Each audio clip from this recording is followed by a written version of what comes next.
Pada video ke-8, topik 5, biomasa ini, kita membahas konversi biomasa dengan jalan termal, yaitu metode pirolisis. Ada 3 tipe utama pirolisis berdasarkan kondisi proses.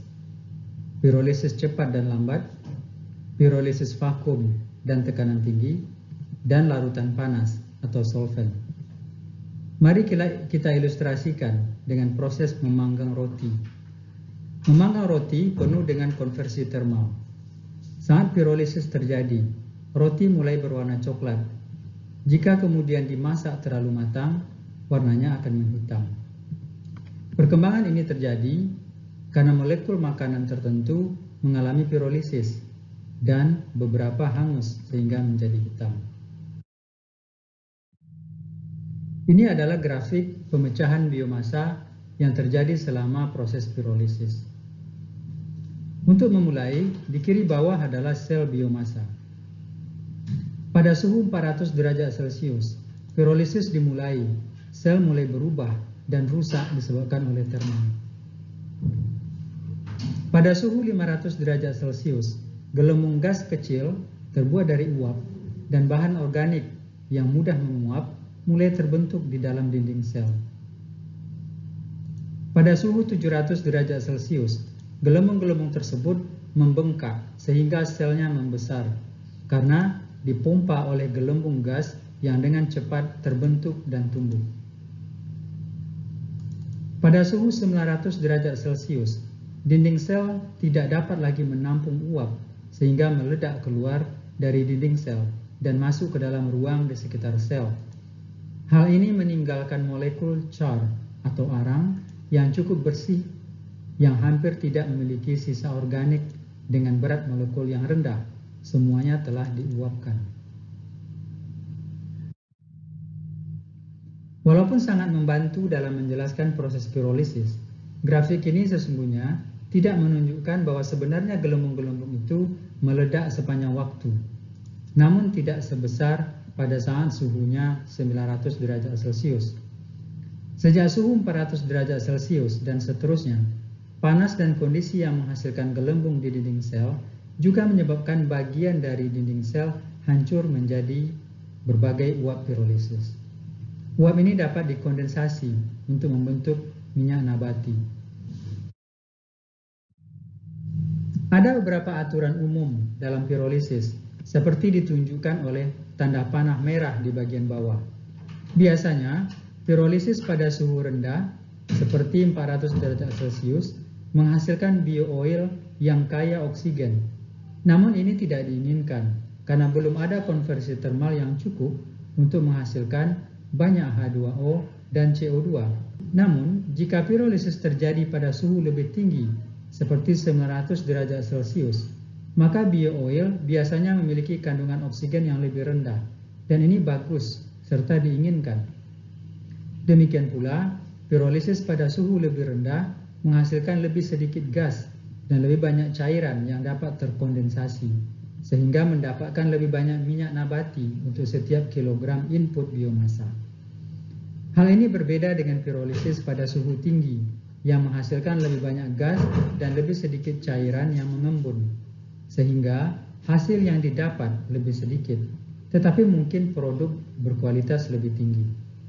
Setelah ini akan ditunjukkan sebuah video tentang pirolisis. The thermochemical conversion process uses heat to break down biomass into intermediates, such as gas or bio-oil, which can be upgraded into fuel and other products. One type of thermochemical conversion process is pyrolysis, a method that uses heat to decompose biomass in the absence of oxygen. Here's one example of a pyrolysis conversion process. Wood material, such as forest residue, is a common feedstock for the pyrolysis process. For best results, feedstock particles are less than 2 millimeters in size and have less than 10% moisture content by weight. The process of pyrolysis heats the biomass at moderate temperatures in the absence of oxygen. This produces vapors that are condensed into liquid bio-oil. Char is also produced during the pyrolysis process. Cleanup and stabilization of the bio-oil make it more suitable for storage, downstream processing, and end use. Cleanup can consist of filtering out particulates and ash before the bio-oil is condensed into a liquid. Stabilization typically involves mild hydrotreating, a process that uses hydrogen to remove contaminants such as sulfur, nitrogen, or in the case of bio-oils, oxygen. Hydrotreating occurs with high hydrogen pressures in the presence of catalysts. Oxygen is eliminated mostly as water, along with some carbon dioxide. Other processes to remove oxygen are also being examined. Eliminating oxygen creates a less reactive bio-oil with lower acidity. The less reactive bio-oil may be stored longer and is more suitable for use as a fuel oil. The less acidic bio-oil may be more readily accepted into current infrastructure by achieving chemical compatibility with infrastructure materials such as pipes, reactors, and tanks. Mild hydrotreating is usually followed by more severe hydrotreating, which is required for the bio-oil to be suitable for use in a conventional petroleum refinery at several insertion points. Then, using technologies employed by existing refineries today, the bio-oil goes through a hydrocracking process, which tailors the molecule sizes to be in the desired range for gasoline, diesel, or jet fuel. The Department of Energy is supporting development of innovative technologies that result in higher quality bio-oil that lowers subsequent upgrading costs, allows for longer storage, and improves commercial viability. Advancing these technologies will help bring clean, renewable transportation fuels to the marketplace that can be used in place of petroleum.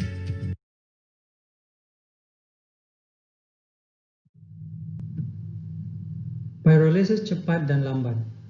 Pemanasan yang lebih cepat menghasilkan lebih banyak cairan atau bio-oil, sedangkan pemanasan yang lebih lambat menghasilkan lebih banyak padatan atau biochar atau arang. Pyrolysis cepat dan katalis pemurnian minyak digunakan untuk menghasilkan minyak nabati dengan kandungan oksigen rendah yang dapat ditingkatkan menjadi bahan campuran bensin dan solar menggunakan banyak hidrogen. Ini sebenarnya baik-baik saja, tapi hidrogen sangat mahal, sehingga merupakan tantangan utama bagi pebisnis bioenergi yang mencoba mengubah minyak pyrolysis cepat menjadi bensin. Pyrolysis cepat sering dipilih karena menghasilkan bio-oil paling banyak, tapi seperti yang baru saja kita pelajari, ini juga berarti kualitas bio-oil lebih rendah. Pyrolysis lambat menghasilkan produk yang lebih baik, tetapi dengan hasil yang lebih sedikit per kilogram input biomass, dan ini dapat membuatnya sangat mahal untuk digunakan. Selalu ada pengorbanan.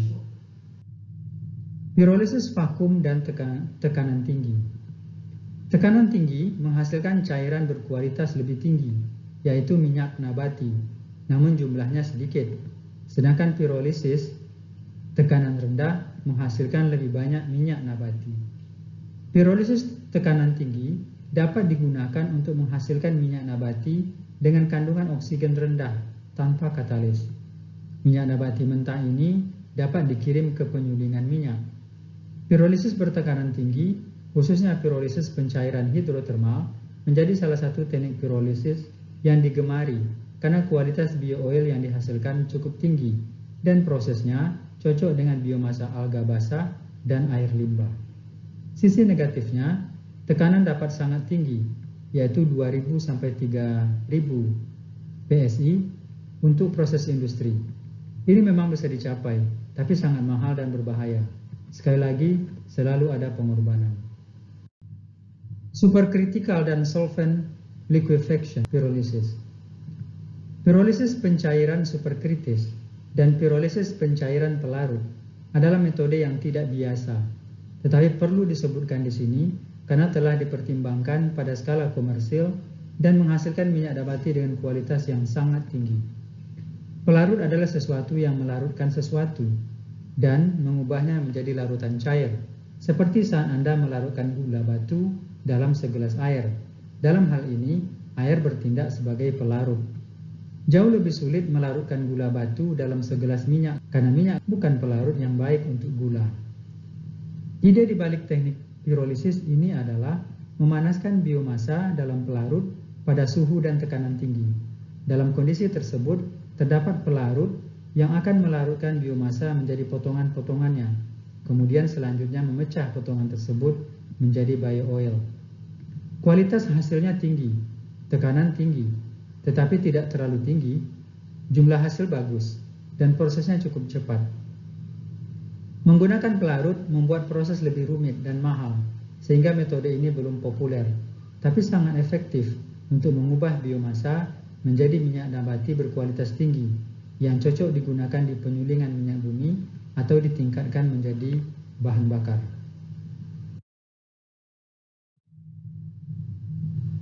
Torrefaction dan biochar. Torrefaction dan produksi arang adalah proses pirolisis yang bertujuan menghasilkan produk padat, bukan cair.